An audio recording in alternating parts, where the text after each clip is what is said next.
तुमसे ऐसा लगा तुमसे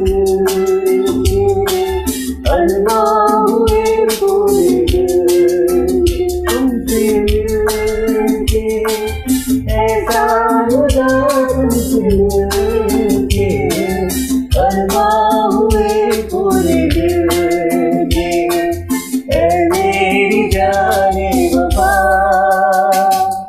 तेरी मेरी तेरी जान है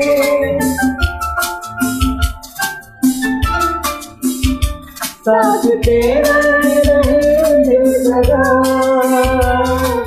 तुमसे न होंगे जुदा तुमसे मिलके ऐसा लगा तुमसे मिलके अरमां हुए पूरे दिल के।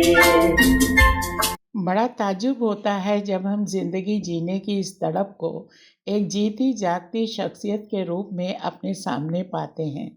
बाइबल की एक आयत को अपनी गांठ में बांधे मोना रोल्स्टन ने दर्द का एक दरिया, चुनौतियों के पहाड़ एक हवा के झोंके की तरह दरकिनार कर दिए। उनको जानने वाला हर शख्स उनकी इस खूबी का कायल है।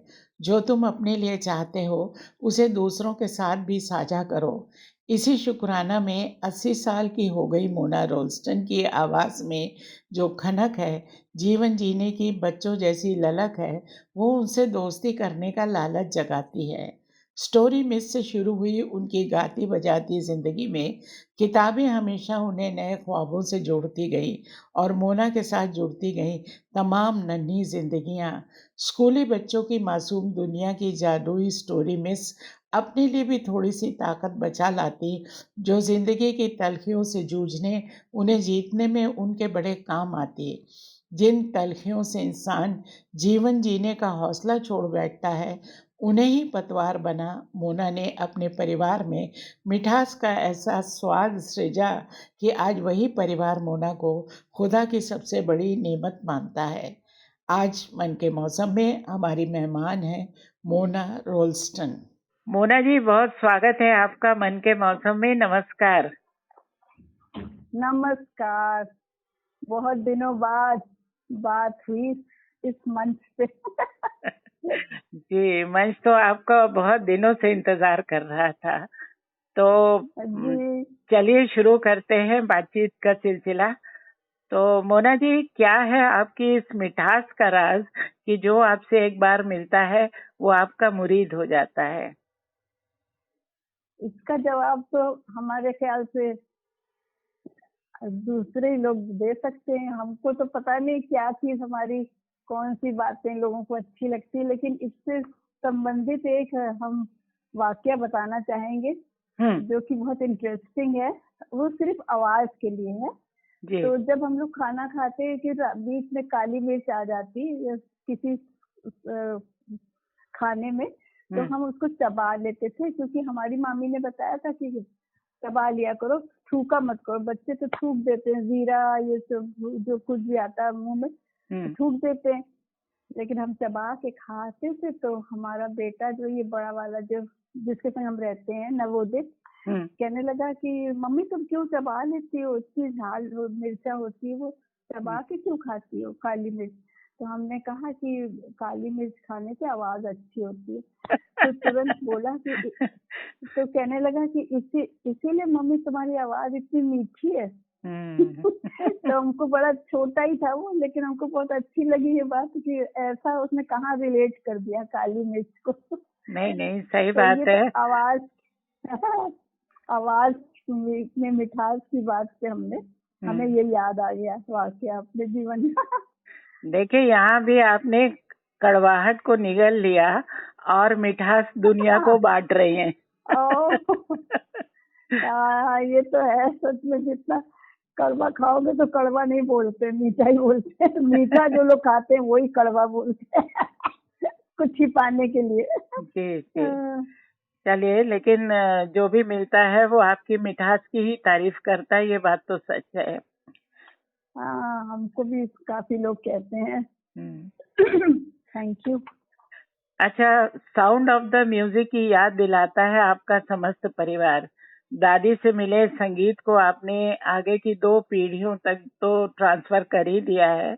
आपके पति भी बच्चों को संगीत सिखाने के बहुत शौकीन थे, तो कुछ इस बारे में बताइए।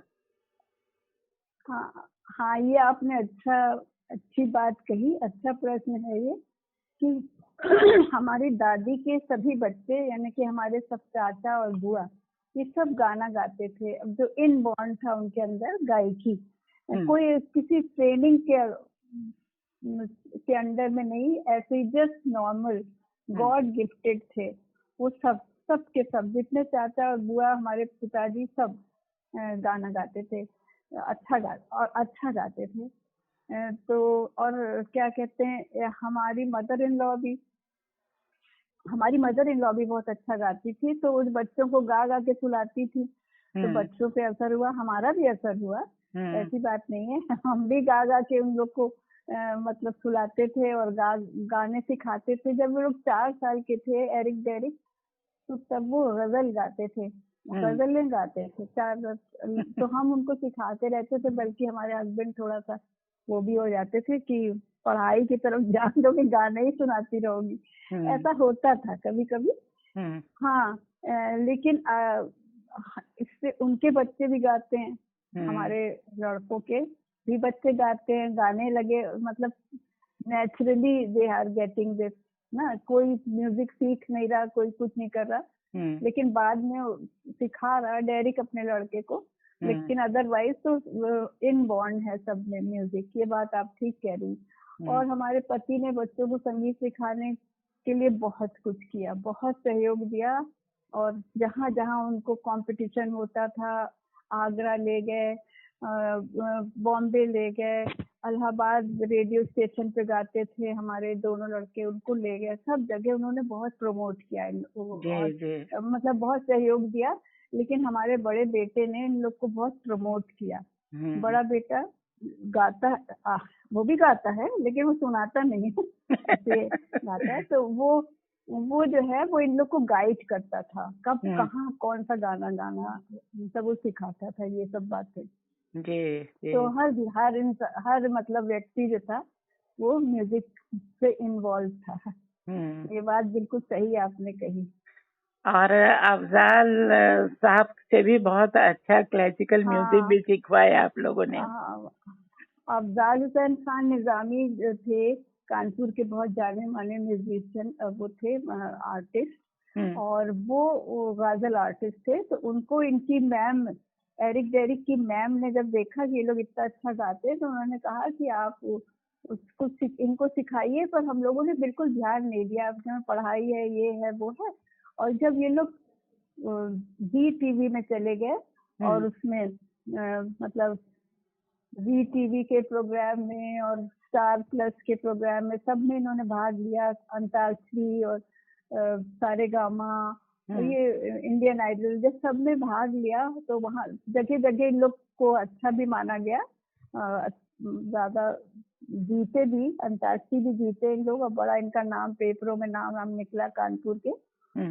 तो उसके बाद लोगों ने कहना शुरू किया कि भाई इनको सिखाओ, जब already they had won all the prizes here and there.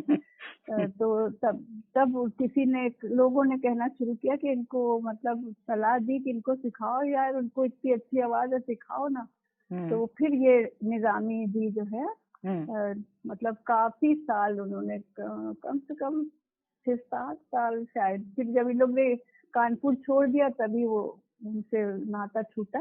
अगर वैसे नाता तो फोन पे रहा, लेकिन काफी उन्होंने भी मतलब इनको सिखाया और इनके परिमार्जित किया इनकी म्यूजिक को। ये बात तो है, मानी जाएगी। अच्छा, संगीत के साथ साथ किताबों की दुनिया में आप बहुत कम उम्र से ही दाखिल हो गई थी। शायद यही वजह है कि एक टीचर के रूप में जब नन्हे मुन्नों को कहानियां सुनाने का काम मिला, तो वो शौक एक पौधे से बहुत बड़े बागीचे में तब्दील हो गया, जिसकी खुशबू आज भी ताजा हो जाती है जब आप उन दिनों को याद करती हैं। तो कुछ यादें शेयर करिए। बात ये है कि पढ़ने का तो हमको ऐसा शौक था, मतलब जैसे जुनून था पढ़ने का, मतलब स्कूली किताबें नहीं, इधर उधर की चीजें, पेपर में जो कटिंग वटिंग लेके वो उसको हम, जैसे पहले ना कुछ लेने जाओ गुड़ या कुछ तो वो लोग उसमें देते थे, पुड़िया पुड़िया में, बनाते थे ना हाँ, अखबार पुड़िया के। में, हाँ, जी। तो कोई भी चीज हम लाते थे तो हम उसको कहीं भी रख देते थे, और सामान तो हम दे देते थे घर में जो मंगाया जाता था, और वो पेपर लेके बैठ जाते थे, उसमें छोटी छोटी जो न्यूज और ये सब हम पढ़ने लगते थे। सब लोग बहुत डांटते भी हंसते भी थे कि यार को कागज के उस चिथड़े को भी पढ़ने में लगी, कोई चीज तो छोड़ दो। तो इससे हमको मतलब इतना शौक था, फिर हमने वो प्रोफेशन भी वही चुना, है ना। लाइब्रेरी का कोर्स किया, बीएड भी कर लिया था, टीचिंग का कोर्स भी किया और साथ में लाइब्रेरी का कोर्स किया। ये हमारी एक्स्ट्रा क्वालिफिकेशन थी, जिसकी वजह से हमको जॉब आईआईटी कानपुर में मिला, और बच्चों का स्कूल था वहां पर, कैंपस स्कूल, उसमें हम लाइब्रेरियन बने, और 36 इयर्स तक हमने वहाँ काम किया। तो भगवान की दया से हमको किताबों ही से घिरे रहे हम। जीवन के सबसे अच्छे सारे अच्छे वर्ष जो है, गोल्डन पीरियड हमने किताबों के बीच में बिताया। तो इस वजह से ना काफी हमारे ग्रैंड चिल्ड्रन, तो खैर आजकल के बच्चे आप जानती है कितनी नॉलेज है उनको, एक्सपोजर इतना है, हम लोग के टाइम नहीं था। तो हमारे बच्चे, ये जब बच्चे कोई बात करते हैं किसी विषय में साइंस को छोड़ के, तो हम सब में भाग लेते हैं उनके साथ, तो उन लोग को थोड़ा सा लगता है कि दादी को तो पता है, दादी को ये भी पता है, दादी सब कुछ जानती क्योंकि हम है। बराबर वहाँ पढ़ते रहते थे ना बराबर बच्चों का। अच्छा, एक और बात बताएं कि बच्चों को पढ़ाने के लिए लाइब्रेरी में जो पीरियड होते थे, उसमें सब लोग हमको स्टोरी मिस भी कहने लगे थे, क्योंकि हम स्टोरी सुनाते थे लेकिन हम किताबें इश्यू करते थे, जो एक लाइब्रेरियन का काम है।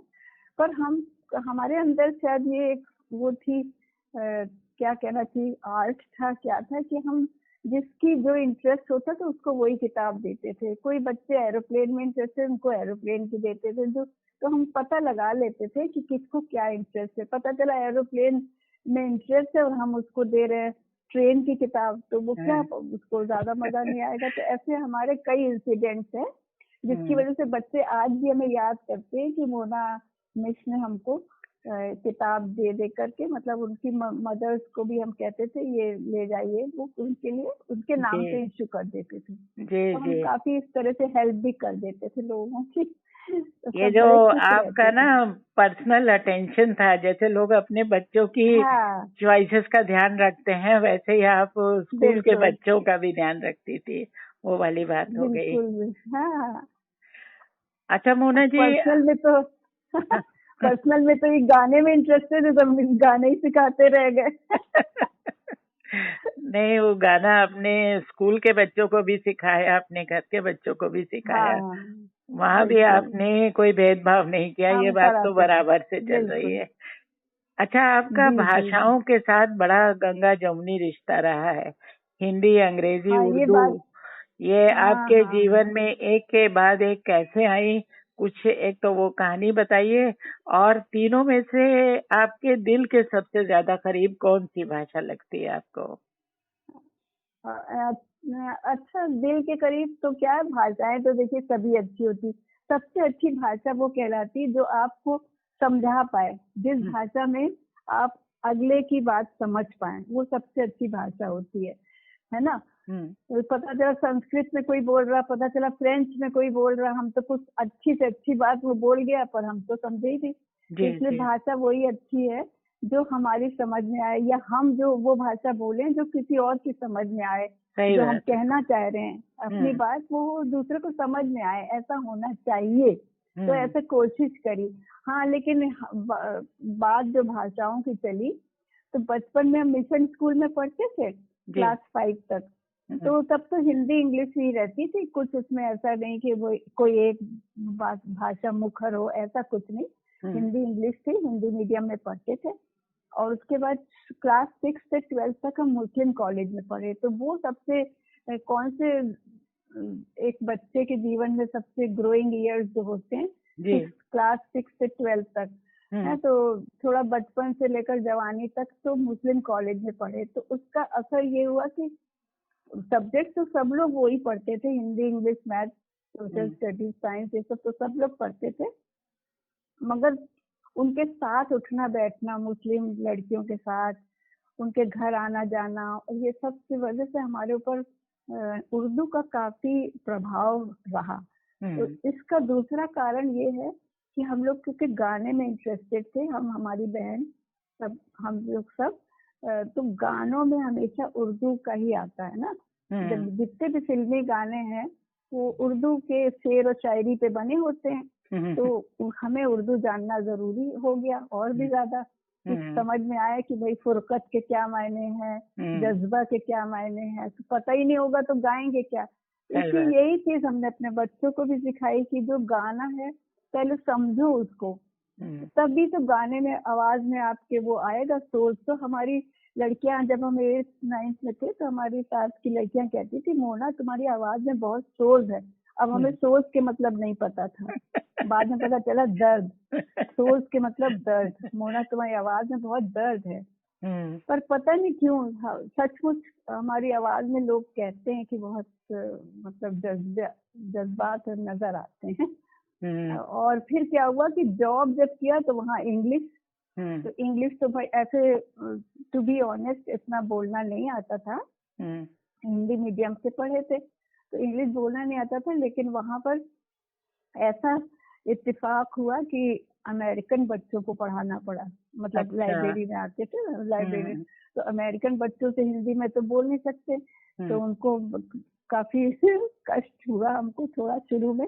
उनसे इंग्लिश में बात करनी आती थी, पर झिझक एक होती है ना, कभी नहीं इंग्लिश में इतना आगे थे।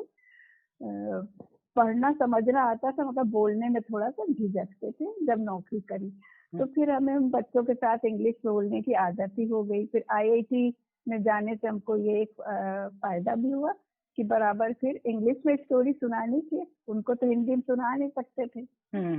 तो हम पढ़ते पढ़ते, और हमको बुक्स भी पढ़नी पड़ती थी। बुक्स पढ़ेंगे तभी तो पढ़ाएंगे। तो इस तरह से उर्दू भी बहुत हमारे करीब हो गई। इंग्लिश में तो काम ही करना पड़ा, सारे लेटर्स वगैरह जो भी लिखने होते थे इन लोग को, जो पब्लिशर्स वगैरह को, तो सब इंग्लिश में ही होता था पहले। अब तो खैर बदल गया सब कुछ, टाइपिंग हो गया, ये सब हो गया। और रोमन की बताए, रोमन इंग्लिश जो थी, रोमन उर्दू कहना चाहिए। तो जो बाइबल हमारी दादी की थी वो रोमन उर्दू में थी। तो अब तो रोमन उर्दू सब, जब से व्हाट्सएप आ गया अब तो सभी लोग लिखने लगे हैं, है ना। इंग्लिश मतलब इंग्लिश में जैसे SAI है, SAIN है, ऐसे लोग लिखने लगे हैं। अब कहाँ जा रहे हो, ABKASAN ऐसे सब लिखने लगे। लेकिन पहले जब हम छोटे थे हमको नहीं ऐसा पता था, पर दादी ने हमको कहा पढ़ो बाइबल। तो बाइबल रोज रोज पढ़वाती थी, तो उसमें रोमन मतलब इंग्लिश के अल्फाबेट्स होते थे, मगर वो उर्दू का वर्ड होता था। जैसे इत्तेफाक है तो ITTE FAQ ऐसे करके लिखा रहता था, तो हम पढ़ने की आदत हो गई। तो रोमन भी बहुत अच्छी पढ़ने लगे थे, लिखने भी लगे थे इस तरह से। लेकिन बोलचाल की जो भाषा हमारी हिंदुस्तानी भाषा, हिंदुस्तानी में सब आ जाता है, सब मिला हुआ है ना। इंग्लिश भी, हाँ, हम लोग कहते हैं प्लीज इस चेयर को वहां रख दो, तो सब इसमें हिंदी इंग्लिश सब ऐसे ही बोलते हैं रोज रोज। तो हिंदुस्तानी भाषा है हमारी, और कोई विशेष भाषा नहीं। यही दिल के सबसे करीब है। यही दिल के करीब है, भाषा तो समझा पाते हैं और समझ। वही जो व्यवहार की भाषा है वही दिल के करीब है, अब यही कहना चाहिए। वही दिल के करीब, जी जी। वैसे बीच बीच में उर्दू के शब्द आते हैं तो बच्चे पूछते हैं मीनिंग, तो हमको अच्छा लगता है कि हमें मालूम है, और सभी वर्ड्स हमें भी नहीं मालूम होते हैं, ऐसी बात नहीं है। मोना जी, प्रेम कहानी की जो आधारशिला आपने अपने पति के साथ रखी, उस पर इतनी बड़ी प्रेम की इमारत आपके बेटे बहुएं, यहाँ तक कि पोते भी बना डालेंगे, ये तो किसी ने सोचा भी नहीं होगा। हाँ, ये तो नहीं सोचा, लेकिन हम आपको ये कहना चाहते हैं कि हर रिश्ते में प्रेम ही आधारशिला है। मतलब कोई भी रिश्ता हो, हमारा आपका, दो दोस्तों का, है ना, दो बहनों का, माता पिता का, यहाँ तक कि भगवान का रिश्ता भी हमसे प्रेम का ही रिश्ता है। अगर भगवान हमें प्रेम ना करता तो सूरज चांद सितारे धूप बादल ये सब ना देता, क्योंकि भगवान हमसे प्रेम करता है। इसलिए प्रेम जो है वो बहुत आधारशिला है हर एक के जीवन में, है ना। और अगर शादी में प्रेम हो तो वो लंबी चलती है, ये मेरा मानना है। शादी प्रेम विवाह को आजकल थोड़ा निकृष्ट दृष्टि से देखा जाता है, लेकिन हम लोग सब प्रेम करके विवाह करना या हाँ भी एक मतलब अच्छी चीज है। इसको गलत तरीके से नहीं सोचना चाहिए कि प्रेम नहीं होगा तो आप किसी को चाहते हैं तभी तो उसके साथ रहने का आपका मन करेगा। सही बात है, मेरा मेरा जहाँ तक ख्याल है। तो इसलिए शादी में भी विवाह में भी प्रेम का बड़ा महत्व है।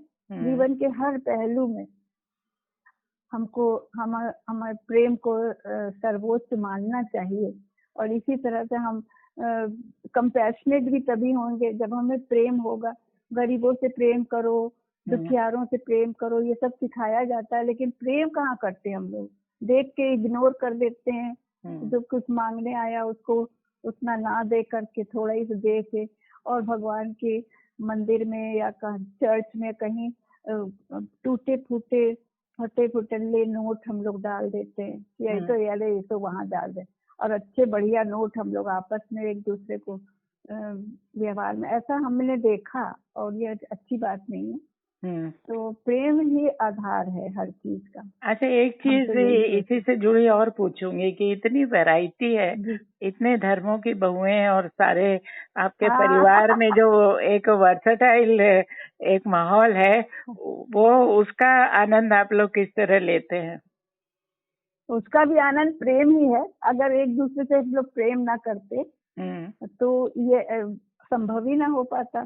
खाली जो बेटा है बहू से प्रेम करे यही नहीं, बल्कि बहू को सास से भी प्रेम होना चाहिए, बेटे को भी अपनी सास ससुर सबसे प्रेम होना चाहिए। यही सब इसी तरह से बनता है परिवार। नहीं तो खाली थोड़ी कि बस पति पत्नी में प्रेम हो बस हो गया। परिवार के साथ दो परिवारों का भी रिश्ता होता है, वो भी प्रेम पे ही आधारित होता है।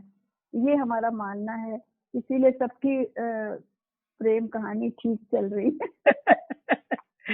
चलिए, धार्मिक सद्भाव समरसता की मिसाल तो आपका कुनबा है ही, लेकिन अक्सर आप बातचीत में खुदा की मर्जी उसकी देन को बहुत आसान ढंग से कह देती है। अब तक की जो बातचीत हम लोग की हो रही है उसमें भी ये है, आपका नजरिया जो रहता है वो बहुत व्यवहारिक, और सारा वो ही सामने आया है कि जो जीवन के जो अनुभव हैं, किताबों के और धार्मिक पुस्तकों के, किताबों के उनके कहना शिक्षाएं अपनी जगह हैं, लेकिन जो जीवन के अनुभव हैं वही सबसे बड़े होते हैं। ये चीज आपकी बातों में, बातचीत में हमेशा झलकती है। तो इतनी सहजता, ये सुलझाव आपके जीवन में कैसे आप मेंटेन करती हैं? मेंटेन तो अपने आप ही हो जाता है, लेकिन खुदा की मर्जी से हम पूरा जीवन बिताते हैं, हम और आप सब लोग। खुदा की जब मर्जी होती है, चाहे हम कितना ही कोशिश कर लें किसी काम के लिए, लेकिन वो तभी पूरा होता है जब खुदा की मर्जी होती है। और खुदा की मर्जी जब होती है, जब वो समझता है कि ये हमारे जीवन के लिए अच्छा है। तो हमारे जीवन, आपको जैसे कि पहले भी पता है कि हमारे जीवन एक मतलब दुख भरी दास्तान कहना चाहिए कि बचपन में जब 3 साल के थे तो माँ चली गई, है ना। जवानी में हमारे पापा चले गए, पापा शादी की रात को हमारे पापा की डेथ हो गई, और जब हम 3 साल के थे तब माँ की डेथ हो गई। और फिर शादी के 1 साल बाद हमारी एक ही बहन थी, उसकी डेथ हो गई। तो इस प्रकार से जीवन में मतलब दुख रहा, लेकिन भगवान की ऐसी कृपा रही कि उसने पापा नहीं रहे, लेकिन अच्छा पति दिया ना खुदा ने, जिसके सहारे हमने जीवन पूरा काट लिया। 42 इयर्स हम लोग रहे। फिर बुढ़ापे में पति ने भी छोड़ दिया, मतलब भगवान की मर्जी, खुदा की मर्जी से वो भी चले गए, जिस जिस भी कारण से चले गए, लेकिन उनको जाना था, चले गए। तो इस प्रकार से हर जगह खुदा की मर्जी से हम चलते आए, लेकिन अगर खुदा की मर्जी ना होती कि हम जिंदा रहते, हम तो कब के मर गए होते दुखों के पहाड़ के नीचे। अरे ये क्या हो गया हमारे साथ, अरे ये क्या हो गया, ऐसा ही सोचते रहते हैं। लेकिन खुदा हमारे साथ रहा और उसने हमको कभी नहीं छोड़ा, कभी भी। आज तक हम आपके सामने और आपसे बात कर रहे हैं, ये सब खुदा की मर्जी से हुआ। अच्छा, यही हमारा मानना है जी। अच्छा मोना जी, आपका सबसे यादगार लम्हा कौन सा वाकया है? यादों से तो पूरा जीवन ही भरा हुआ, पूरा जीवन यादगार है, क्या कहे क्या ना कहे। अच्छी यादें भी, बुरी भी है, लेकिन हाँ, हम ये कहना चाहेंगे कि सब जीवन की सब परिस्थितियों से पार करते करते जब हम यहाँ आ गए, तो हम इमोहा को बीच में लाना चाहते हैं कि हमको अब एक कंटेंटमेंट हो गया। जैसे आपने पढ़ा भी होगा, सभी ने पढ़ा होगा, गोधन गज धन बाज धन और रतन धन खान, जब आवे संतोष धन सब धन धूरी समान। तो अब ऐसा हो गया कि एक कंटेंटमेंट जीवन में आ गया है। तो कोई पुरानी चीज को याद करके या अच्छी चीज को याद करके सोचना है ऐसे कितना अच्छा था, काश अब ऐसे, ये चीज अब नहीं सोचते हैं। पहले तो सोचते थे ये चले गए तो हाय होते जिंदा तो कितना अच्छा होता, ये सब हम सोचते थे। बहुत सारी यादें आती रहती हैं, कैसे कैसे शादी हुई, कैसे बच्चे बड़े हो गए, कैसे बच्चों की शादियां हुई, सब सोचते हैं, जगह जगह आती हैं यादें, ऐसी बात नहीं है। लेकिन अब जो है, अब है संतोष धन हमारे पास, और इमोहा की वजह से, इमोहा के जितने फ्रेंड्स हैं उनसे बहुत सहारा मिलता है। कुछ भी हम लोग के, उन सबको भी कह रहे हैं, हम अपने को भी कह रहे हैं, कुछ भी हम लोग के जीवन में ऊंच नीच कुछ भी होती है तो एक दूसरे से बात करके सब हल हो जाती है। और इमोहा के जो प्रोग्राम होते हैं उसमें भी हम भाग लेते हैं, तो उससे हमारे जीवन में जो कमी सी है वो पूरी हो जाती है। जैसे अकेलापन, लोनलीनेस, ये सब नहीं रह पाती है। और सबसे बड़ी बात है, आप मिली हमको इमोहा के द्वारा ना हम इमोहा में होते, ना आप हमको देखती, ना हम आपसे मिलते, और ना आज ये इंटरव्यू हो रहा होता। Thank you, thank God for everything. अच्छा हमको मोना जी, मैं अब आपको ये चाहूंगी आपसे कि अपनी आवाज में कोई अपना सबसे पसंदीदा गीत। अभी तक मैं चुप थी, मैंने कोई फरमाइश आपसे नहीं की लेकिन मैं चाहूंगी बस थोड़ा सा गुनगुना दें, जरा लोगों को एक वानगी तो मिले आपकी गायकी की। हाँ, एक गाना है जो कि हम बरसों से गा रहे हैं, लेकिन हम इसके पता मीनिंग बदलते चले जा रहे हैं। एक बार हमने अपनी एक बहुत प्रिय फ्रेंड की, टीचर थी, जिनके उनका वो फेयरवेल हुआ था, तब हमने ये गाना गाया था। उसके बाद ये गाना हमको अपने पति पे फिट होने लगा। उसके बाद अब जो है, अभी भी उन्हीं की याद आती है इस गाने से, तो वो ये गाना सुना रहे हैं। अब हमारी मित्र हैं, 40 साल से हमारी मित्र हैं, मिसेस यादव, स्वतंत्र यादव। अब उनके लिए भी हम ये गाना सोचते हैं और गाते हैं। और जो भी, और मतलब जैसे आप जैसे लोग जो हमको कुछ थोड़ा मानते हैं उन सब के लिए है ये गाना। तुमको देखा तो ये ख्याल आया, जिंदगी धूप तुम घना साया, तुमको देखा तो ये ख्याल आया, आज फिर दिल ने एक तमन्ना की, आज फिर दिल ने एक तमन्ना की, आज फिर दिल को हमने समझाया, आज फिर दिल को हमने समझाया, हम जिसे गुनगुना नहीं सकते, सकते, हम जिसे गुनगुना नहीं सकते, वक्त ने ऐसा गीत क्यों गाया, जिंदगी धूप तुम घना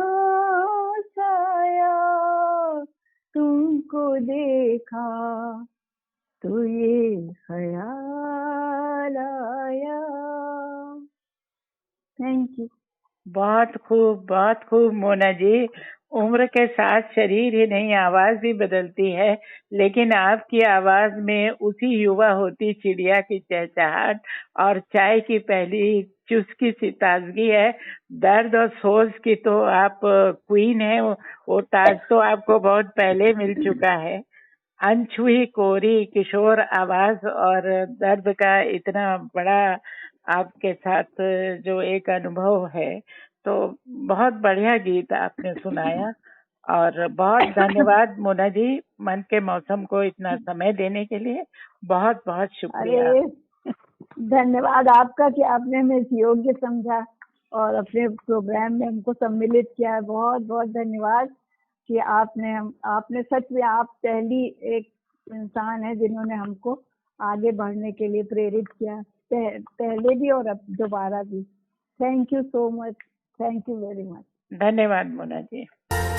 मेरे सनम तेरी कसम छोड़ेंगे अब न निहार, ये जिंदगी गुजरेगी अब हमदम तुम्हारे ही साथ, अपना ये वादा रहा होंगे न तुमसे जुदा, तुमसे मिलके ऐसा लगा, तुमसे मिलके अरमां हुए पूरे दिल के, ऐ मेरी जाने वफा, तेरी मेरी मेरी तेरी एक जान है।